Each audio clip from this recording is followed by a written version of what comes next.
네, 지난 주일날 우리가 이 빌라델비아 교회에 관련된 말씀을 들었습니다.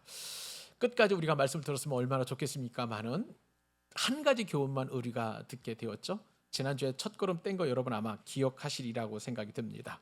예수님이 어떤 분이시냐면 이 빌라델비아 교회에 꼭 맞게 지금 이 빌라델비아에게 이제 소개를 하시죠.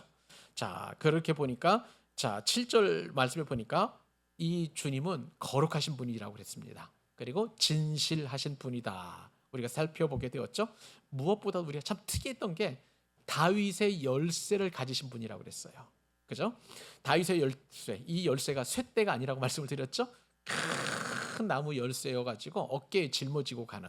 그렇기 때문에 이 길거리에서 어깨에 그 큰 열쇠를 짊어졌다는 것은 왕의 권세를 가지고, 그리고 이 사람이 닫으면 열 자가 없는 것이고 이 사람이 열면 닫을 자가 없는 그런 어떤 그 권세를 가지고 있었었는데, 예수님께서 바로 이 하늘의 문, 또 은혜의 문을 열고 닫는 분이심을 우리가 말씀을 통해서 깨닫게 되었습니다.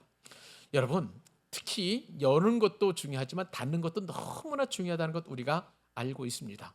자, 주님께서 어떻게 닫으시는 줄 아세요, 여러분? 주님께서 만약에 구원의 문을 꽉 닫았다, 그러면 그 구원의 문을 열 자가 있을까요? 없어요.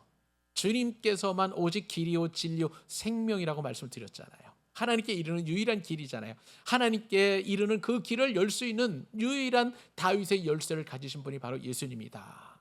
구원의 문은 예수님 외에는 열 수가 없는 거예요. 또 하늘을 닫고 비를 내리지 않으면 여러분 비가 내릴 수 있을까요? 그 닫는 권세도 우리 주님께서 갖고 계신다는 거예요. 자, 지난주까지 참 우리나라에도 많은 가뭄이 있어가지고 특히 농사에 필요한 농업 용수가 뭐 호남 지역, 영남 지역에 많이 필요했었는데, 또 마침 또 우리의 간절한 기도를 들으시고 어젯밤에 또 단비를 내려주신 것 같아요. 그래서 그것도 너무 감사하고, 여하튼 하나님께서 닫으시면 하늘의 문을 열고 비를 내릴 자가 없다는 것을 우리가 잘 알고 있습니다. 또 무엇보다도 이제 앞으로 살펴보겠습니다만은 요한계시록에는요, 주님께서 이 무저갱의 문을 닫아 놓으십니다. 그러니까 이 무저갱에 들어간 그 영혼이나 또 어떤 자라 할지라도 이 무저갱의 문을 열 자가 없는 거예요. 이 무저갱은 그 지옥의 그 음부를 말하는 것인데요, 그 엄청난 문을 닫으셨을 때에 그 누구도 이 문을 열 자가 없다라는 것을 알게 됩니다. 반면에 우리 주님께서 문을 여신다면 얼마나 그 문이 은혜롭고 행복한 문인지 여러분 아마 기억하실 수 있으리라고 생각이 됩니다. 은혜의 문을 여십니다. 우리 주님은 다윗의 열쇠를 가지신 우리 주님께서 축복의 문도 여시는 줄 믿으시기 바랍니다. 기쁨의 문도 열어요. 우리 미래의 문도 여시고요. 그 다음에 교회 부흥의 문도 여시고 여러분들에게 필요한 모든 필요를 채우시는 문도 여시는 줄 믿으시기 바랍니다. 우리 하나님 이래봬도 부자세요. 그래서 하늘 곳간을 활짝 여시면 그 하늘로부터 내려오는 모든 신령한 것들, 그것이 은사가 되었던, 그것이 기쁨이 되었던, 그것이 물질이 되었던, 그것이 또 어떤 좋은 것이든지 간에 우리 하나님의 선하신 모든 것들을 다 쏟아내실 수 있는 그 문을 우리 주님은 여실 수 있는 분이세요. 하나님께서 여시고 이 좋은 것들을 쏟아내리신다고 할 때에 그 문을 닫을 자는 아무도 없는 줄 믿으시기 바랍니다. 자, 그런데 주님께서 이렇게 문을 여시고 이제 그 여신 문을 향해서 우리를 초청하셨잖아요. 그리고 나서 이제 그 문을 통과하시는데, 우리 이 통과할 때에 우리를 어떻게 하시냐면, 이따가 우리가 살펴보겠습니다만은 이제 여시는 그리스도께서 성전의 기둥이 되게 하신다고 그랬어요. 그러니까 연신 주님께서 여신 문하고 우리가 하나님의 성전의 기둥 되게 하실 때까지의 이 사이가 있다는 거예요. 그래서 제가 오늘 설교 기도 제목이 문과 기둥 사이라고 말씀을 드렸지 않았겠습니까? 이 기둥과 사이에는 그냥 우리가 통과할 수 없어요. 이곳에는요, 이 사이에는 여러분 세상 사람들의 조롱이 있습니다. 또 세상에 핍박이 있을 수 있고요, 또 험난한 시험과 고난과 역경이 있을 수 있습니다. 무엇보다도 이 한복판을 지나가는 것이 너무너무 어려운 그런 경우가 많이 있다는 거예요. 그렇기 때문에 이 사이라는 것은 어떤 시간적인 그 공간이 아니라, 어떻게 보면 이 사이는, 문과 기둥 사이 이 사이라는 것은 우리의 믿음이 증명되는 그런 곳이라고 할 수가 있는 것입니다. 그러므로 여러분, 이 사이는요 우리에게 있어서 영적인 광야가 될 수 있고, 그리고 영적인 싸움이 치열한 영적인 전투, 전장, 격전지가 될 수 있는데, 우리 삶을 말하는 거예요. 주님께서는 이미 문을 여시고 우리를 그 문으로 들어가게 하셨고, 이제 영원한 하나님 나라의 성전의 기둥이 되게 하시는데, 그 사이에 우리의 삶이 있잖아요. 우리 삶 가운데 인간의 생사, 화복이 다 들어가 있잖아요. 그것을 우리가 믿음으로 견뎌내는 것, 이것이 바로 저와 여러분들이 이 말씀을 들으면서 우리가 감내해야 할 그런 어떤 하나님의 선하신 뜻인 줄로 믿습니다. 빌라델비아 교회가 지금 그 사이를 겪고 있고요. 저와 여러분도 지금 그 사이를 걷고 있는 신앙인이라고 할 수가 있겠습니다. 그런데 이 빌라델비아 교회의 성도들에게는 참으로 그 사이를 걷고 있으면서 얼마나 많이 어려움을 겪고 있는지 몰라요. 그 사이를 걸어가면서 회당에서 쫓겨나기도 하고, 또 어려움을 겪고 있기도 하고, 고통스러운 또 그런 어떤 삶의 현장을 내딛기도 하고, 이 모양 저 모양으로 그렇게 좀 믿음의 걸음을 한 걸음 한 걸음 걷고 있는 그런 상황이라고 할 수가 있는 것입니다. 여러분, 이 상황에서 우리가 들어야 될 교훈은 우리가 크게 세 가지였어요. 지난 시간에는 우리가 한 가지, 여시는 그리스도, 주님께서 문을 여시면 그 누구도 닫을 수 없다는 교훈을 우리가 살펴보게 되었고요. 오늘은 두 번째 교훈, 지키시는 그리스도와, 그리고 또 세 번째 교훈이라고 할 수가 있는 세우시는 그리스도를 우리가 또한 말씀을 통해서 깨닫게 될 것입니다. 한 말씀 한 말씀 들어가면서 저와 여러분의 큰 위로와 소망이 되었으면 좋겠고요. 이 말씀 붙들고 우리 빌라델비아 교회 성도들처럼 다 같이 승리해내는 저와 여러분 되실 수 있기를 간절히 소망합니다. 자, 그러면 두 번째 교훈, 우리가 이제 여시는 그리스도에서 오늘 두 번째 깨닫는 교훈은 뭐냐면, 지키시는 그리스도이십니다. 뭐라고요? 지키시는 그리스도, 문과 기둥 사이에서 우리를 지키시는 분이세요. 자, 누누이 말씀을 드립니다마는 주님께서는 문을 활짝 열어주셨어요. 그리고 그 열린 문으로 빌라델비아 교회 성도들이 통과하게 하셨고, 저와 여러분들도 지금 통과하게 하십니다. 자, 그런데 이 문을 열고 그 사이를 들어간 이 믿음의 사람들을 주님께서는 어떻게 하시느냐는 거야. 그냥 방기하거나 내지는 포기하거나 그냥 놔둘까요? 그렇지 않아요. 그 문을 열고 기둥 사이로 걸어가는 믿음의 행보를 내딛는 그 성도 한 사람 한 사람을 우리 주님께서는 지키신다는 거예요. 이것이 우리에게 소망이 되는 말씀인데, 오늘 주신 말씀, 자 9절로 11절까지 우리 석절 말씀 같이 한 목소리로 읽도록 하겠습니다. 자, 시작. 보라, 사단의 회당 곧 자칭 유대인이라 하나 그렇지 아니하고 거짓말하는 자들 중에서 몇을 내게 주어 그들로 와서 내 발 앞에 절하게 하고 내가 너를 사랑하는 줄을 알게 하리라. 네가 나의 인내의 말씀을 지켰은즉 내가 또한 너를 지켜 시험의 때를 면하게 하리니 이는 장차 온 세상에 임하여 땅에 거하는 자들을 시험할 때라.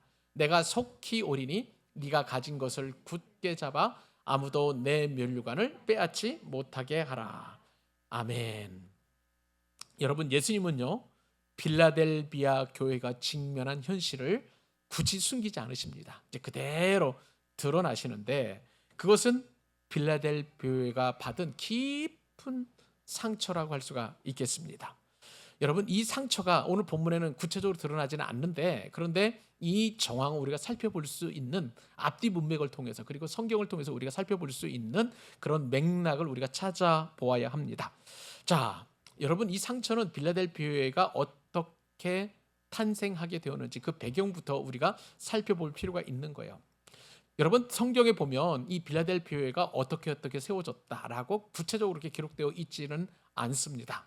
그런데 많은 신학자들이 이야기하는 것이, 자, 사도 바울이 에베소 지역에서 이제 2년 동안을 이제 가르칠 때에 아시아에 사는 모든 사람들이 와서 다 바울이 가르치는 그 복음을 듣게 되었습니다. 그 아시아라는 것은 그때 이제 소아시아를 말하는 것이죠. 그래서 여러 지역에서 와서 이제 바울로부터 복음을 듣고 성경 공부도 하고 또 그 다음에 교리 공부도 하고 해서 복음의 그 기가 막힌 내용들을 다 듣고 이제 파송이 된 거죠. 자기가 사는 곳으로, 누구는 마게도냐로, 어떤 사람은 이제 빌라델비아로, 어떤 사람들은 두아디라로, 이런 지역으로 다 퍼져가면서 이제 교회를 그 지역에서 이제 설립을 하게 된 것이죠. 빌라델비아 교회도 그렇게 이제 복음을 전해 듣고 은혜를 받은 무명의 사람들, 이름이 나타나 있기 때문에 이 무명의 사람들로 인하여 빌라델비아 지역에 이렇게 교회가 세워져서 그래서 빌라델비아 교회라고 그렇게 우리가 알게 됩니다. 자, 그런데 이 교회는 너무 귀해요. 왜 그러냐면 이 빌라델비아라는 이 도시가 가지고 있는 특성 때문에 그렇습니다. 여러분, 이 빌라델비아는요, 다양한 종교가 공존하던 그런 도시였습니다. 자, 이 빌라델비아는 포도 생산으로 유명하다고 말씀을 드렸어요. 그렇기 때문에 이 포도 생산이 많으면 특히 같이 따라오는 게 뭐냐면 포도주를 생산하는 거예요. 그래서 이 빌라델비아 교회는 이 포도주의 신, 보통 이제 술신 혹은 풍요신이라고 이야기하는데요. 디오니소스라고 하는 이 그리스 신을 섬겼고요. 이것이 이제 그 로마로 오게 되면 그리스 신화에서 이 디오니소스가 바카스라고 하는 그런 어떤 신의 이름으로 바뀝니다. 그러니까 술의 신을 도시 전체가 섬기는 그런 어떤 도시였던 것이고요. 여기다가 이제 보면 이제 제우스 신을 섬기고 다산과 생명 여신인 아르데미스라고 하는 그 여신도 섬기고 또 그 다음에 좀 뭐 제우스뿐만 아니라 심지어는 로마 황제까지 신으로 섬기는 그야말로 작은 작은 아테나라고 불릴 정도로 여러분 많은 신들을 섬겼던 것을 보게 됩니다. 요즘 여러분 유명한 영화가 오이디푸스라고 하는 그런 영화가 있다고 하죠. 예, 그리스의 그 신화를 배경으로 하는 이제 영화라고 한다고 합니다. 뭐 여러 가지 뭐 이야기들을 많이 들었습니다만 저는 아직 관람을 못했습니다만은 장차 우리가 이제 계속해서 요한계시록에 나타나는 여러 가지 또 신들을 우리가 살펴보게 되거나 내지는 또 이제 우리가 십계명을 통해서 이제 우상을 섬기지 말라고 할 때 이제 구약 시대의 우상 또 신약 시대의 우상들을 우리가 살펴보게 될 텐데 얼마나 많은 그 신들을 만들어내서 사람들이 섬기는지 이루 말할 수 없습니다. 여하튼 이 종교성이 많은 그래서 작은 아덴이라고 불려질 정도로 그렇게 이 빌라델비아 지역은 정말 신을 잘 섬기는 우상 숭배를 잘하는 그런 도시였다고 할 수가 있겠습니다.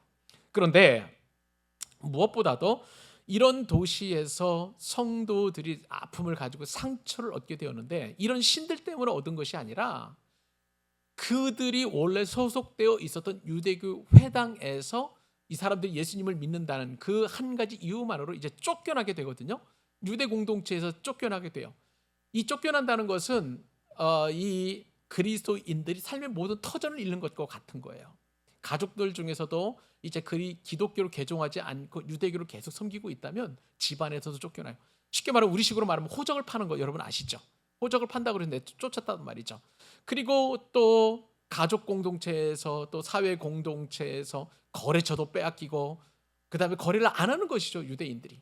그렇게 해서 유대 공동체에게 철저하게 배격하고 철저하게 배척하고 철저하게 쫓아내는 그런 일들을 했기 때문에 이 빌라델비아 교회 성도들은 너무 고통스러운 삶의 그 어떤 현장에서 격리가 되고 괴리가 되었기 때문에 얼마나 마음이 아픈지 모르겠습니다. 더군다나 로마 황제도 섬기지 않으니 로마 제국으로부터도 이 제국에 충성하지 않는 자들이라고 하는 그런 명목으로 깊이 박해하고 또 그렇게 고난을 주었던 거예요. 그러니까 여러분 보세요. 얼마나 이 그리스도인들이 외로웠겠습니까? 먹고 사는 문제, 미래, 그 어떤 것도 하나 투명한 것이 없었고 두렵고 고통스럽고 외롭고 힘겹고 하는 그런 일들이 이 빌라델비아 교회 가운데 있었다는 것이죠. 근데 주님께서 오늘 말씀을 보니까 자, 이 유대인들을 쫓아냈던 그 회당 원래는 같은 회당에서 유대인으로서 같이 여호와를 섬기고 토라 교육도 받고 그것을 열심히 읽고 암송하고 교육받고 때로는 하나님을 예배하고 또 그 다음에 찬송도 했던 그 공동체에서 쫓겨나서 예수 그리스도를 메시아로 믿는다는 한 가지 이유만으로 이 공동체를 쫓아냈는데 주님께서는 그 회당을 어떻게 말씀하시는지 아세요 여러분? 오늘 본문 말씀에 따르면 사탄의 회당이라고 그렇게 말씀하십니다. 이 시내고고 이 회당이 그냥 하나님의 회당이 아니라 말씀을 가르치고 은혜와 성도의 아름다운 교제와 그리고 또한 아름다운 축복을 나누는 그런 축복의 공동체가 아니라 사단의 회당이라는 거예요. 사단의 회당이 무엇입니까? 하나님을 대적하는 그 회당이라고 그렇게 이야기하고 있는 거예요. 여러분, 사단의 회당이라고 그렇게 말씀하셨을 때 이 사단이라는 것은 어떤 의미를 가지고 있느냐? 헬라어 말로 사타나스라고 이렇게 이야기하는데요. 히브리 말로 이 사탄을 사탄이라고 이야기합니다. 근데 이 사탄이 어떤 뜻을 가지고 있냐면요, 일단은 대적하는 자예요. 사탄이 대적하는 자가 누구를 대적할까요? 하나님과 하나님의 백성들을 대적하죠. 그리고 고발하는 자입니다. 그리고 참소하는 자예요. 참소라는 것은 어떤 의미를 가지고 있느냐면 일러 바치는 것을 말하는 것입니다. 이 참소하는 자, 고발하는 자를 생각을 해보니까요, 제 중학교 2학년 때가 생각이 됩니다. 제가 그때 어떤 한 선생님으로부터 굉장히 이쁨을 받았어요. 우리 담임 선생님으로부터. 그래가지고 키도 작고 맨 앞에서 이제 선생님이 말씀하시면 눈을 초롱초롱 떠가면서 그렇게 선생님께 이렇게 잘 순종하니까 학기 초에 저를 딱 부르시더니 너 오늘부터 반에서 떠든 애들 이름 적어가지고 나한테 제출해. 저한테 그런 그 하명을 주신 거예요. 한편으로는 선생님께 인정받는다는 그런 기쁨도 있었지만 또 한편으로는 굉장히 이게 불편하고 또 어려운 그런 일이더라고요.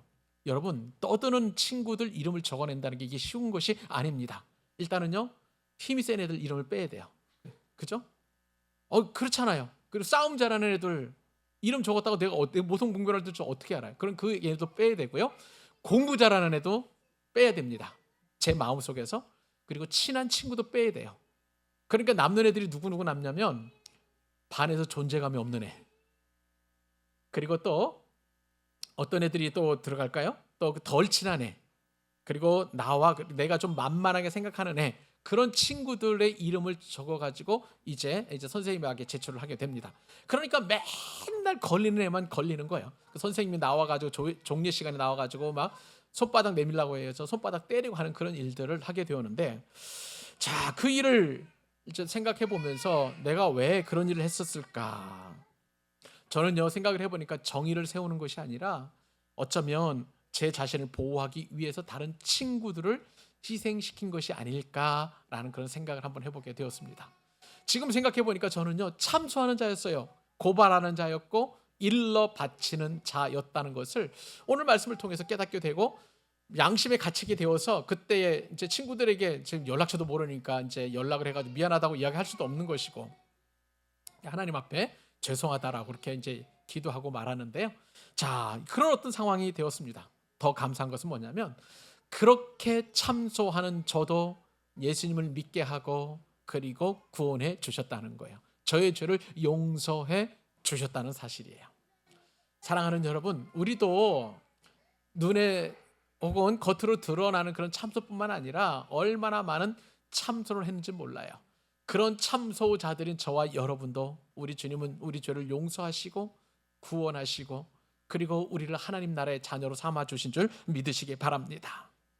주님께서 우리에게 그리고 이 빌라델비아 교회에게 주신 말씀 가운데 하나는 무엇이냐면 아무리 참소를 해도 그리고 참소를 당하든지 간에 특별히 이 빌라델비아 교회는 참소를 당해서 고통당하는 사람들 아닙니까? 우리 주님께서 어떻게 말씀하시냐면 저들은 너희들을 쫓아내는 저 회당에 있는 자들은 사탄의 회당이고 너희들은 내 것이다. 너희들은 내 소유다. 너희들은 내 자녀다라고 말씀하시니 이것이 복음인 줄로 믿습니다.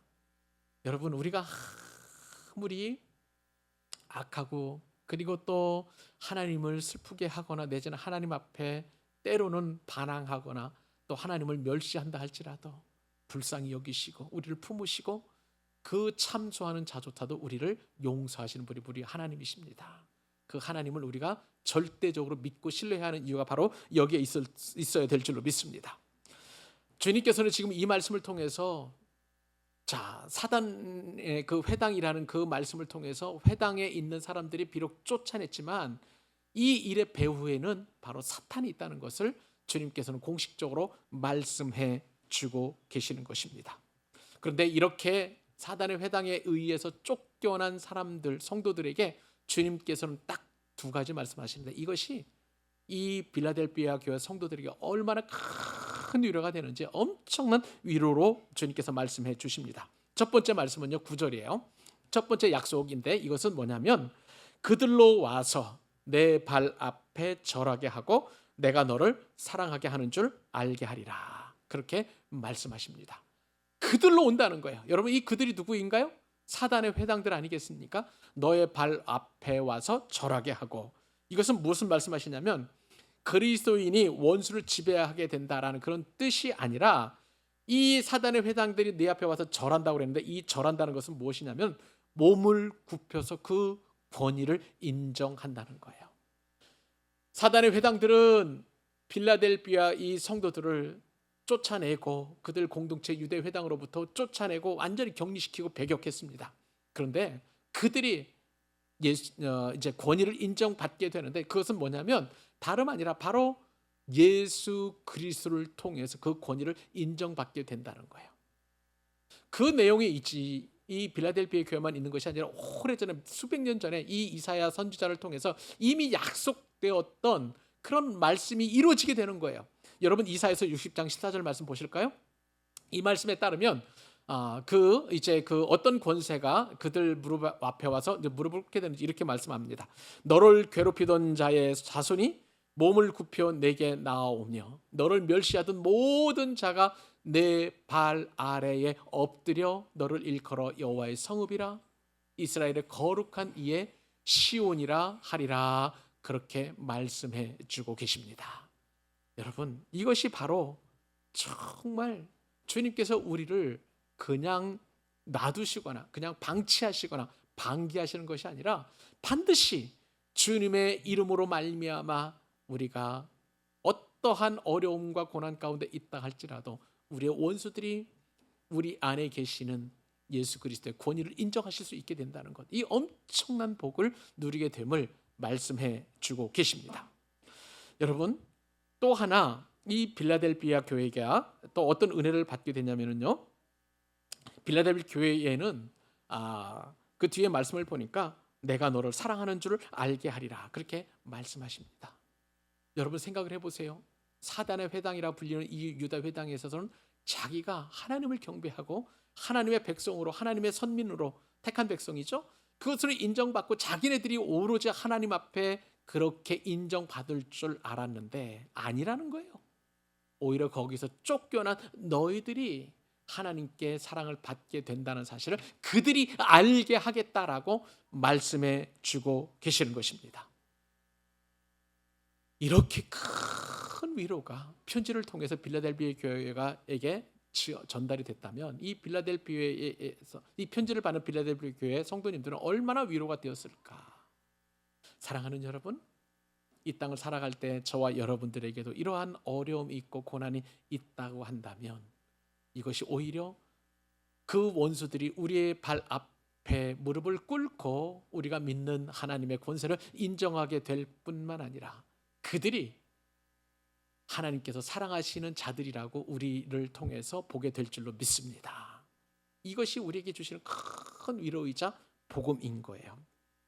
그런데 우리가 더 알아야 될 것은 무엇이냐면요, 주님께서 여기서 위로의 말씀만 주시지 않았다는 거예요. 10절 말씀 보십시다. 자, 10절 말씀에 보면 이제 빌라델비아 교회 성도들이 어떻게 복을 주시는지 한번 읽어보시다. 같이 한번 읽어볼까요? 네가 나의 인내의 말씀을 지켰은즉 내가 또한 너를 지켜 시험의 때를 면하게 하리니. 아멘. 네가 나의 인내의 말씀, 즉 빌라델비아 교회 그 작은 능력을 가지고 말씀을 지켰는데 어떤 말씀이냐면 인내의 말씀을 지켰다는 거예요. 우리는 고난받게 되면 얼마나 그것이 힘겨운지 인내하기가 참 어렵습니다. 그런데 그 인내의 말씀을 지켰은즉 내가 또한 너를 지켜 시험의 때를 면하게 하리라. 그렇게 말씀하시는 거예요. 시험의 때를 면하게 한다는 말씀은 시험을 당하지 않는다는 것이 아니라 시험 당할 때에도 주님께서 함께 하셔서 그 시험을 넉넉히 이기도록, 무사히 통과하도록, 그리고 그 시험에 넘어져서 좌절하거나 낙심하거나 패배하지 않도록 그렇게 너를 붙들어 주겠다라고 말씀해 주고 계시는 거예요. 여러분, 이것이 우리가 열린 문을 통해서 성전 기둥에 서기까지 그렇게 우리가 겪어야 될 그 수많은 엄청난 고난과 어려움과 역경 가운데서도 주님께서 우리를 지키시는 그 특별한 은혜인 줄 믿으시기 바랍니다.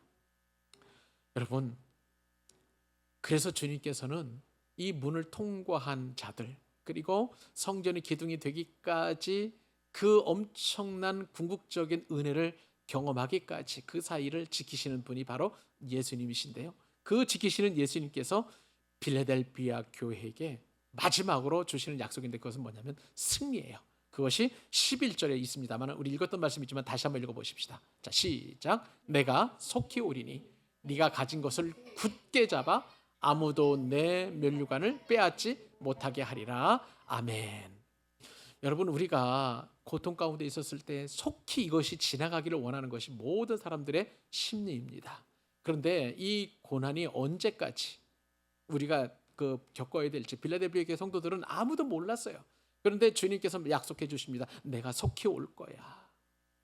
내가 너희에게 그 고난받는 현장으로, 그리고 그 시험의 그 장으로 속히 가겠다라고 말씀해 주실 뿐만 아니라 그럴 때에 특히 네가 가진 것을 굳게 잡으라, 그렇게 말씀하십니다. 이 굳게 잡는다는 말씀은 무엇이냐면 현재 명령형이에요. 그러니까 한번 잡고 마는 것이 아니라 지속적으로 주님께서 속히 오실 때까지 굳게 잡으라. 어제도 잡고 지금도 잡고 계속 잡고 있으라라고 하는 그러한 강력한 주님의 명령이 되는 것입니다. 여러분, 우리는 매일매일 주님을 붙들어야 될 줄로 믿습니다. 우리가 눈물 날 때도 붙잡아야 되고요, 우리가 어려울 때도 붙잡아야 되고, 우리가 참으로 고통 가운데 있을 때도 붙잡아야 되고, 우리가 기쁠 때도 주님을 붙잡아야 되고, 감사할 때도 주님을 붙잡아야 되고요, 기뻐할 때도 주님을 붙잡아야 되고, 매 순간마다 현재 진행형으로 주님을 굳게 붙잡아야 될 줄로 믿습니다. 이렇게 굳게 붙잡은 자에게 주님께 어떤 또한 승리의 축복을 주시냐면 면류관을 주신다는 거예요. 여러분, 그 면류관이 어떤 것이냐면 왕관이 아는 거예요. 이 크라운이 아니에요. 이 면류관은요, 스테파노스라고 하는 그런 단어를 쓰는데 경주를 끝내고 난 그 사람에게 주어지는 승리의 월궤관을 말하는 것입니다. 그러니까 처음부터 태어나서 왕족이라서 쓰는 그런 관이 아니라 내가 믿음의 경주를 끝까지, 그리고 주님을 끝까지 붙잡은, 계속 붙잡는 그런 자에게 주시는, 그런 성도에게 주시는 승리의 면류관이라는 사실을 이 말씀을 통해서 우리가 깨닫게 되는 거예요. 사랑하는 여러분, 저는 여러분들 한 분 한 분들이 우리 주님이 오시는 그날까지 우리 예수님만 꼭 붙들고 현재 진행형으로 붙들어서 다 같이 승리의 면류관을 받는 우리 믿음의 권속들 될 수 있기를 주님의 이름으로 축복합니다. 한 사람도 이탈하지 마십시다. 한 사람도 이 승리의 면류관을 빼앗기지 마십시다.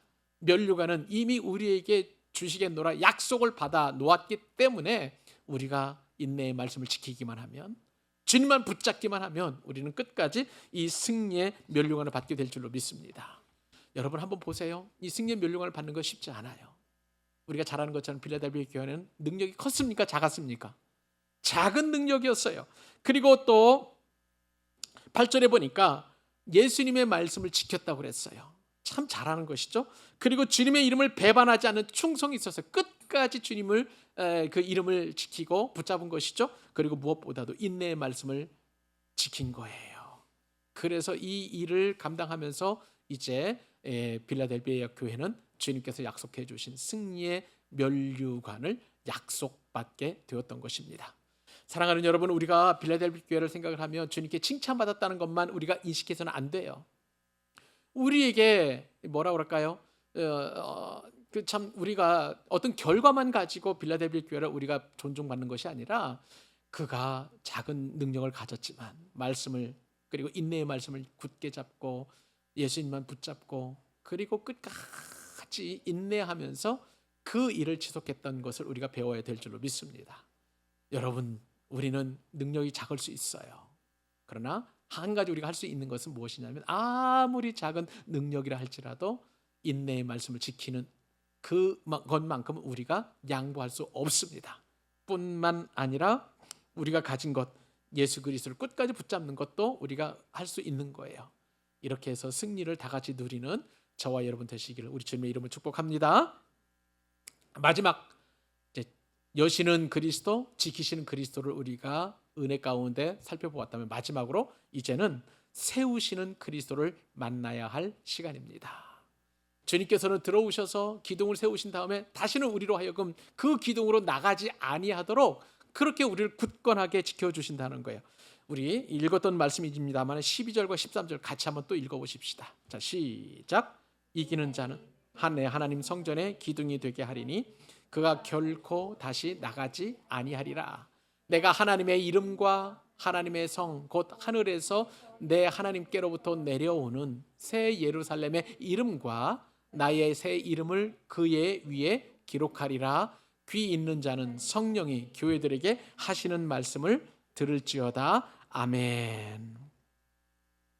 이기는 자라고 그랬어요, 여러분. 이기는 자에게 이제 그 은혜를 주신다고 했는데, 이기는 자에게 하나님 성전이 기둥이 되게 하신다고 그랬는데, 이 이긴다고 할 때 이기는 자는 무엇을 이기는다는 것일까요? 일단은 이 이기는 자가 어떤 그 시제를 쓰고 있냐면 이것도 계속해서 현재형을 시제입니다. 그러니까 과거에 한 번 이긴 게 아니에요. 그러니까 우리의 믿음의 싸움을 싸울 때나 혹은 믿음의 삶을 살아갈 때 지속적으로 계속하는 것이, 이 유지하는 것이 얼마나 중요한지를 성경 말씀을 통해서 계속 우리가 알게 되는 것이죠. 작은 능력이 있지만 우리가 주님의 이름을 끝까지, 인내의 그 이름을 끝까지 붙잡는 것, 말씀을 굳게 의지하는 것, 이것을 계속하는 이기는 자, 그 자가 바로 이기는 자라고 하는 것이죠. 이기는 자에게는 은혜를 주시는데 내 하나님 성전의 기둥이 되게 하리라, 그렇게 말씀하십니다. 자, 이게 무슨 말일까요? 여러분요, 이 말씀은요, 주님께서 이 빌라델비아 교회의 역사를 알고 계시기 때문에 이렇게 말씀하시는 거예요. 여러분, 빌라델비아의 지역에는요, 주후 17년에 엄청난 지진이 일어나게 되었습니다. 제가 말씀을 드렸죠, 지난주에. 그렇기 때문에 막 지진 때문에 계속 이제 그 불안한 삶을 살게 되는 거예요. 지진 한 번만 오고 마는 것이 아니라 여진이 계속 오니까 이 빌라델비아 성읍 안에 사는 사람들은 견딜 수가 없는 거예요. 처음에 AD 17년에는 엄청난 지진이 와가지고 다 무너지고, 여진이 오면서 계속 나머지 자네들도 막 흔들리고 하니까 밤잠을 제대로 잘 수 없는 것이, 조금만 여진이 오면 이 사람들은 그냥 잠옷바람에도 성 밖으로 튀어나가야 되는 거예요. 왜냐하면 살기 위해서. 그리고 여진 때문에 그냥 늘 불안한 삶을 살아야 되는 그런 상황 가운데 있는데, 그런데 흔들리는 그 여진 속에서도 무너지지 않은 건물이 있었다는 거예요. 그것이 뭐냐면 신전입니다. 신전도 위에 지붕이나 석가래 같은 경우는 다 무너졌는데 이 기둥들, 이 수십 톤의 그 화강암으로 된 혹은 석회암으로 된 이 기둥들만큼은 무너지거나 넘어지지 않은 거예요. 그러니까 빌라델비아에 사는 사람들은 그 신전의 기둥을 보면서 야, 이곳은 대단한 곳이네 하면서 그렇게 그들 마음 가운데 그럼 이제 신전은 그래도 나름대로 안전하구나라는 그런 어떤 생각을 가졌다는 거예요. 근데 여러분 잘 보세요. 그런 역사적 사건을 주님께서는 잘 알고 계시기 때문에 이 말씀에 따르면 내가 너희를 하나님 성전의 기둥이 되게 하리라 말씀하여 주십니다. 그러니까 불안과 염려와 근심과 그리고 언제 무너져서 그 잿더미 속에 내가 깔려 죽을지 모르고 두려워하는 그런 빌라델비아 교회 성도들에게 이 말씀은 얼마나 큰 위로가 되겠는지, 여러분 이 말씀은 제가 두 번 다시 말씀드리지 않아도 여러분은 아실 줄로 믿습니다. 그러면서 주님께서는 이제 또 다른 은혜의 말씀을 주시는데, 그 뒤에 말씀에 보니까 그가 결코 다시 나가지 아니하리라. 이기는 자는 내 하나님의 성전의 기둥이 되어서 움직이지 않고 그 하나님의 성전을 지키는 든든한 지탱하는 성전의 기둥이 되어서 다시는 나가지 아니하리라. 여러분 이 말씀에는요, 이중 부정이 들어가 있어요. 아니다라는 말, 그리고 뭐뭐 하지 않다라는 말이 두 개 연거푸되어 있는데, 그냥 우리나라의 성경 말씀에는 결코 다시 나가지 아니하리라, 그러니까 강조하기 위해서 결코라는 단어를 썼지만은요, 아니고 아니고요, 나가지 않고 나갈 수도 없고 하는 그런 어떤 강력한 이중 부정, 요한계시록에서 가장 강력한 부정의 말씀이 바로 이 말씀 가운데 기록되어 있습니다. 성전이 된 그 기둥에서 더 이상 나가지 않아도 되는, 더 이상 그 두려움 속에서 도망치지 않아도 되는 엄청난 은혜와 축복이 이 말씀 가운데에 기록되어 있다는 거예요. 작은 능력을 가진 빌라델비아 교회, 그리고 무엇보다도 말씀을 지키고 예수님을 굳게 붙잡은 그들에게 이렇게 엄청난 복을 주신다는 것입니다. 여러분, 이 기둥의 약속이 왜 중요하냐면 이 기둥에는요, 이름이 기록되어 있기 때문에 그런 거예요. 무슨 말씀일까요?